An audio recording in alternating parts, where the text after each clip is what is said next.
Assalamualaikum Kak. Hai, Kak, talam tu kan ada lagi? Ada banyak Banyak lagi? Okey. Nak talam yang macam mana? Talam apa ada? Ada dua jenis talam tau. Okey. Tengok warna dia. Talam warna merah ni. Ni talam premium sikit lah. Saya panggil talam premium. Dalam ni ada udang merah, ada tembaga. Udang merah, tembaga, kahwin. Saya campur. Okey. Yang ni harga RM1.5. Okey, baik. Satu talam macam ni. Contoh dia. Jenis durian yang sama juga. Cuma yang membezakannya kuantiti dan grade. Yang ni 100 je.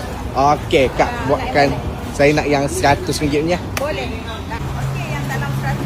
Saya letak tembaga. Okey.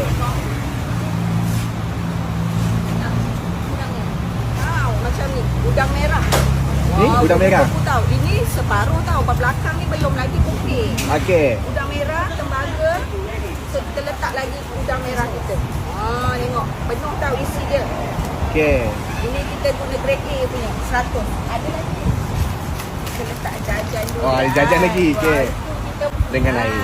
So macam ni talam 100 saya. Wow. Talam sini 100 kan? Ya, 100. Talam keriangan. Balai-balai. Diorang cakap tak lama lagi musim durian Johor berlambat-lambat tau dekat sini.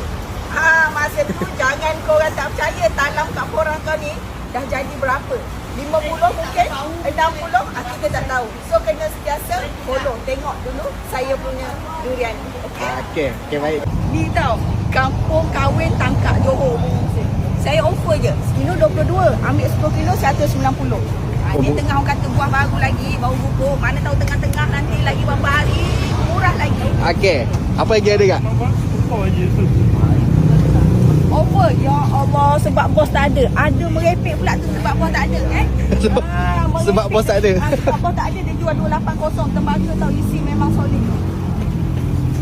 Terbalik sampai ke sana saya. Blackburn saya ada, ni semua durian lokal tak? Durian lokal. Okey. Durian lokal. Ni saya nak tunjuk tupai king. Tupai king offer 10 kilo RM300. Wow, mantap. Ni tolong Papet tengok tupai king macam mana isi dia. Orang dalam kamera nak tengok satu sampel bagi tunjuk. Oi. Jangan yang besar-besar kecil. Tak apa, tak kisah, tunjuk dekat dia orang. Tupai king isi dia macam mana. Padu bang. Ui, padu bang. Goreng elok cantik. Tengok. Aduh, Pergi sini. Oi. Pergi sini. Nanti habis. Pergi sini. Kak, kalau ni satu bakul berapa? Yang ni sebakul 90. Tapi durian apa? Bukan durian biasa-biasa tau. Ini durian udang merah tau. Memang solid isi. Waktu operasi 10 pagi sampai pukul 12 malam. Setiap hari tak konsisten 10 pagi 12 malam. Okey.